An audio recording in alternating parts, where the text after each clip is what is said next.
السلام علیکم، میں ہوں رضوان اشرف۔ ترکی کے اندر 57 اسلامی ممالک کا بڑا اہم ترین اجلاس ہوا۔ ان دنوں میں یہ ایران اور اسرائیل کے درمیان جنگ ہو رہی تھی۔ اب تو خیر جنگ بندی ہو چکی ہے، دونوں کے درمیان معاملات اب نارمل ہونا شروع ہو گئے ہیں۔ دنیا کے اندر بھی اب چیزیں نارمل ہونا شروع ہو چکی ہیں، کیونکہ دن بدن حالات بڑے خراب ہو رہے تھے اور صورتحال میں بگاڑ آ رہا تھا۔ ہر طرف افراتفری کا ماحول بن رہا تھا، ہر طرف ایک نفسا نفسی کا ماحول بن رہا تھا اور ایک کیوس، پینک، اور ہر جگہ کے اوپر کبھی فلائٹیں کینسل ہو رہی ہیں، کبھی ایئرپورٹس بند ہو رہی ہیں، ایئر اسپیس بند ہو رہی ہیں، کاروبار زندگی، تیل کی قیمتیں، یہ تمام چیزیں بہت ہی زیادہ دنیا کے اندر ایک پینک سچویشن بن چکی تھی۔ کاروبار لوگوں کے بڑے متاثر ہو رہے تھے۔ تو یہ اچھا فیصلہ ہوا، وقت کے اوپر فیصلہ ہوا کہ یہ ایران اور اسرائیل کے درمیان جنگ بندی ہو جائے۔ بہت عرصہ پہلے ہو جانی چاہیے تھی، بلکہ ان کے درمیان جنگ ہونی ہی نہیں چاہیے تھی۔ لیکن بہرحال اسرائیل آپ کو پتہ ہے، امریکہ آپ کو پتہ ہے، اپنی دہشت گردی سے، بدماشی سے باز نہیں آتے، تو ان کو روکنا وقت کی ضرورت بن چکا ہے۔ ان کو کنٹرول کرنا، ان کو نکیل ڈالنا، ان کو پکڑنا، ان کو جکڑنا اور ان کے خلاف ایکشن لینا، ان کو یہ جو جن ہے ان کو بوتل کے اندر بند کرنا، یہ بڑا ضروری ہو چکا ہے۔ 57 اسلامی ممالک نے جب وہاں پر اجلاس کیا، ملاقات کی، میٹنگ کی، تو وہاں پر یہ ڈسکس ہوا، وہاں پر یہی ایجنڈا تھا، وہاں پر یہی معاملات ڈسکس کیے تھے۔ انہی معاملات کے اوپر روشنی ڈالی گئی کہ ہم نے کس طرح سے یہ اب ڈیولپنگ سچویشن کے اندر عالم اسلام کو محفوظ کرنا ہے، کیونکہ اسرائیل اب آئے گا باقی اسلامی ممالک کی طرف بھی۔ یہ جس طریقے سے اس نے پہلے باقی حملے کیے ممالک کے اوپر، یہ باقیوں کی طرف بھی آئے گا۔ تو یہاں پر پھر عمران خان کی ضرورت پر زور دیا گیا، ایک لیڈرشپ کے اوپر۔ ایک لیڈر ایسا ہونا چاہیے جو عالمی سطح کے اوپر اسرائیل کو للکار سکے، اسرائیل کو بتا سکے، اسرائیل کو بے نقاب کر سکے، اس کو ننگا کر سکے۔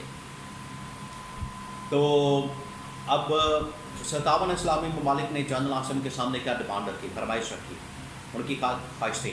اس کے حوالے سے بڑی اہم ترین معلومات میرے پاس موجود ہے۔ اس کے علاوہ پاکستان کے اندر جو انٹرنل سچویشن ہے، کے پی گورنمنٹ کا بجٹ ہے، اور اس کے بعد عالمی سطح کے پر ایران اسرائیل کے درمیان جنگ بندی کے بعد کی صورتحال ہے۔ تو تھوڑا سا میں پاکستان کے متعلق بتا دوں کہ پاکستان میں اس وقت کے پی گورنمنٹ کی جانب سے یا کے پی حکومت کی جانب سے یا علی امین گنڈا پور کی جانب سے دھوکہ دیا گیا ہے، جس کے بارے میں بات ہو رہی ہے کہ علی امین گنڈا پور کو کہا گیا تھا، اسے یہ انسٹرکشن تھی، اسے یہ ڈائریکشن تھی، اسے یہ میسج اس کو دیا گیا تھا کہ آپ نے کسی صورت بھی عمران خان کے کہنے کے بغیر آپ نے وہ جو یہ بجٹ ہے یہ پاس نہیں کرنا۔ عمران خان نے واضح کہا تھا، عمران خان کی جانب سے واضح احکامات تھے، عمران خان نے اس کے اوپر واضح احکامات دیے تھے، لیکن اس کے باوجود وہاں پر بجٹ پاس کروا دیا گیا۔ تو بجٹ اگر پاس کروا دیا گیا تو اس کا مطلب ہے کہ عمران خان کو سائیڈ لائن کرنے کی، کھودنا کرنے کی کوشش ہو رہی ہے۔ تو ایک طرف پاکستان میں عمران خان کے خلاف پورا ایک محاذ کھولا گیا ہے، عمران خان کو جس طریقے سے دیوار کے ساتھ لگایا جاتا ہے، عمران خان کو جس طریقے سے دبایا جاتا ہے، مقدمات کیے جاتے ہیں، اور اس کو جس طریقے سے یہ انتقامی کارروائی کا نشانہ بنایا جاتا ہے، لیکن عمران خان پھر بھی باؤنس بیک کرتا ہے۔ عوام کے اندر آج بھی عمران خان کی پاپولارٹی ہے۔ تو ایک اس کے بارے میں اب ملاقات جب ہوگی تو عمران خان علی امین گنڈا پور کے بارے میں آخری فیصلہ کرے گا۔ یہ بالکل اب آخری فیصلہ ہونے جا رہا ہے علی امین گنڈا پور کے متعلق۔ اور جب یہ جنگ بندی کے معاملات، انٹرنیشنل معاملات، عمران خان نے بالکل رائٹ اس نے فورسی کیا تھا، بالکل رائٹ ایگزیکٹ اس نے فورسی کیا تھا۔ آگے کیا ہوگا، 2 ہفتوں کا ٹائم ہے، 2 ہفتوں میں یہ ٹوٹل سب کچھ بند ہو جائے گا، تماشا تماشا، پھر ہم اپنی احتجاجی کال، تحریک وغیرہ سب کچھ شروع کر دیں گے۔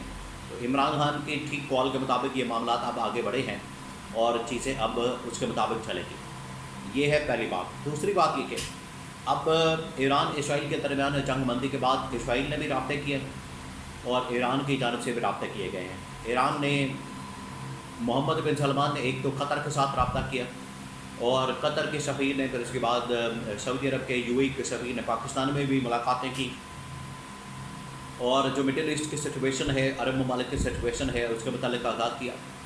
ایران کے متعلق ان کی پالیسی اب کیا ہوگی اس کے متعلق آگاہ کیا۔